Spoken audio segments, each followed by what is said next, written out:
Welcome to the Sent from Disneyland podcast. Here age relives fond memories of the past. If it's your first time joining us, welcome. On this episode, we'll take a journey into the past and explore Disneyland and Disneyland history with mementos, snapshots, and postcards sent from Disneyland from 1955 to the present. Today I'm starting off by thanking my patrons from patreon.com. You can join and receive mail from my desk or from my Disneyland trips. Special thanks to Random Olive, the first patron to this podcast, and to the e-ticket patrons Tania, Eric Daniels, Joe Gamble, Scott Booker, Monica Seitz Vega, Russ Romano, Michael and Christina Cross, Scott Cagle, and Sheila Harry. C-ticket patrons Serious Inquiries Only, Debbie Weinstein, Jennifer Schneep, Grace Coate, Ben and Noel Bruning, Patty Wolin, Angela Reynolds, and Aaron Moran. B-ticket patrons Jeff and Paige Orton, and Joshua and Exorable Tosh Bell. And the A-ticket patrons Elise Sharp, Zealot Infinity, Alexis Robles, Maggie and Henry Byers, the Disney Rewind podcast, Angel DeBlois, and the All Aboard podcast. You can also sign up for my new newsletter for a chance to get some postcards delivered by the USPS to your mailbox. I am your host, your post-host Clocky, and today we have 2 postcards sent from Disneyland.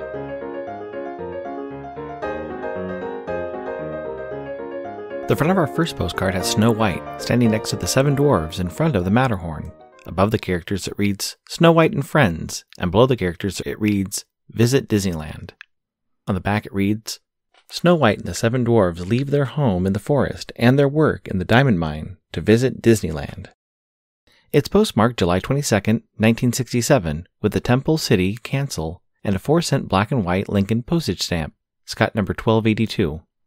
I assume they visit the park on Wednesday, June 21st, 1967, when park hours were from 10 a.m. to 10 p.m. The weather that day had a high of 78 and a low of 60. It's addressed to Dr. Max of Cedar Rapids, Iowa. It reads, 7/21/76. Dear Dr. Max, I'm visiting my grandma in California.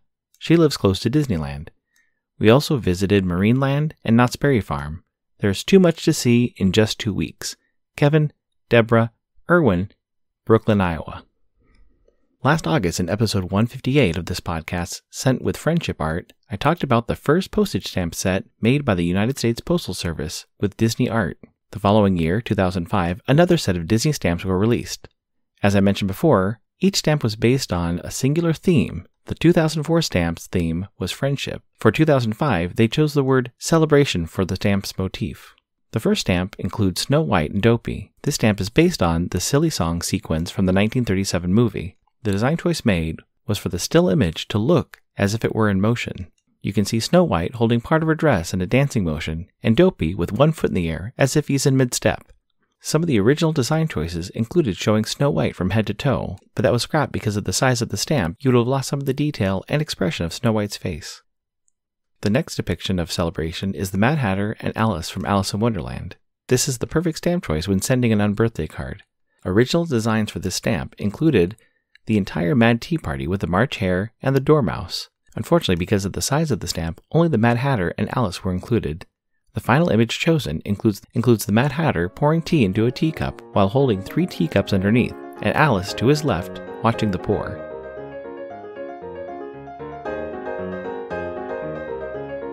Great news, Enfield Post is back up on Etsy. Grabbing some vintage stamps is a great way to plus your mail. Whether you're trying to match the color of your postcard or envelope, or adding a themed stamp to the back of your mail, be sure to check out Enfield Post. You can head over to enfieldpost.com and explore all the different vintage stamps you can use on your next card or letter. That's ENFIELDPOST on Instagram and enfieldpost.com for your wedding and vintage postage needs. Enfield Post is the official postage stamp sponsor of the Sent from Disneyland podcast. The front of our next postcard has Snow White holding a balloon next to some kids, with Dopey, Happy, and Doc. Behind them you can see a balloon seller, holding multicolored Mickey balloons, and the backside of Sleeping Beauty Castle.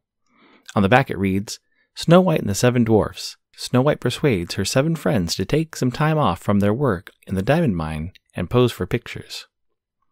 It's postmarked June 10, 1977, with a Long Beach Cancel and a 13-cent Flag with Independence Hall postage stamp, Scott number 1622.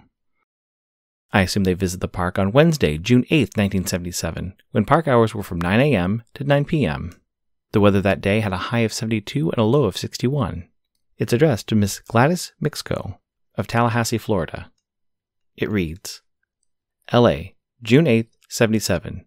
Dear Gladys, it's nice to say hello to you from Disneyland. As you can see, I did not forget my promise. The program for this week is loaded with interesting activities. Heartfelt greetings, Arturo.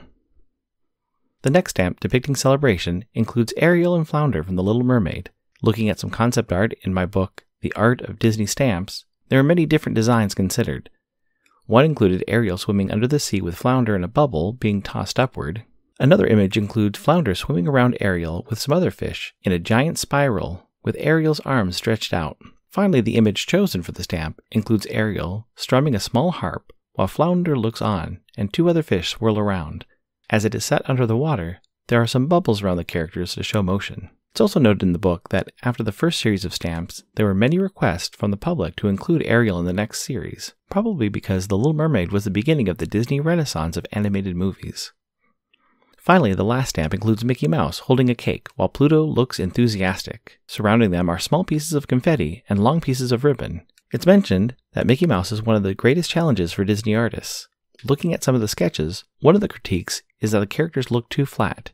You can definitely notice the image was given a more three-dimensional depth with shadowing and the placement of the confetti and cake. The original concept was for Mickey to be holding a present, but it was thought that Pluto would be more food-motivated. These stamps debuted at Disneyland on June 30th, 2005, with a celebration in front of Sleeping Beauty Castle. This was also the year of Disneyland's 50th anniversary. At the event was Peter Emmerich, who designed the stamps, and at one point had been Disneyland's official character artist. Looking through some of his works, he illustrated characters for the Disney dollars and was the artist behind the iconic Mickey Salutes America, an image of Mickey Mouse saluting a flag behind him. One of my favorite parts about this ceremony is that I have a snapshot in my photo collection of the oversized stamps that were in front of the castle.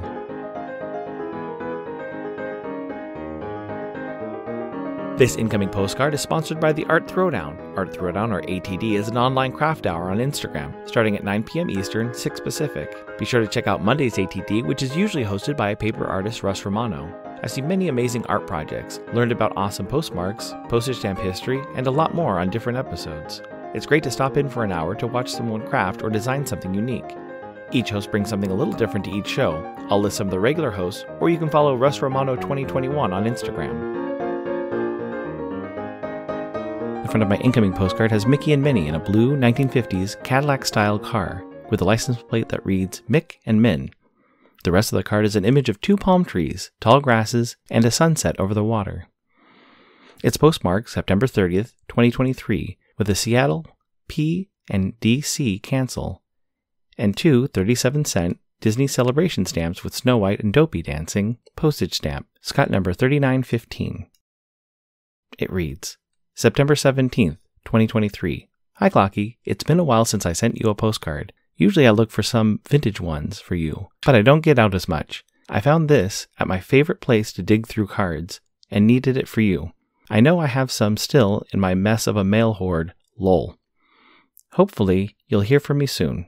Hope you are well. Cheers, Betsy. Thank you so much for the postcard, Betsy. This was a good reminder to do another episode dedicated to the Disney stamps. These 37-cent stamps are some of my favorites. I also really enjoyed the red ink Seattle hand cancel placed on both images. This card also makes me giggle because if you look closely, you can see that the palm tree photograph used includes a silhouette of at least one person looking out into the sunset. Likely this image was used for a lot of different postcards. I'll have to keep an eye out to see if I see any similar postcards. Thanks for listening to Sent from Disneyland. If you enjoyed this podcast, please subscribe and tell your friends. It would be helpful to share your favorite episode to a friend or on social media. There are over 200 to choose from. It would also help to leave a 5-star rating and comment on whatever podcast platform you use. If you'd like to support the show financially, please check out our Patreon page at patreon.com/sentfromdisneyland. You can find me on Instagram and Facebook at Sent From Disneyland, or on Twitter at Sent From Disney. For questions and comments, send me a postcard addressed to Sent From Disneyland, P.O. Box 44, Hood, California, 95639. This podcast is not affiliated with Disney, the United States Postal Service, or any post office or Disney properties. Opinions expressed on this podcast belong to its host and guest of the Sent from Disneyland podcast.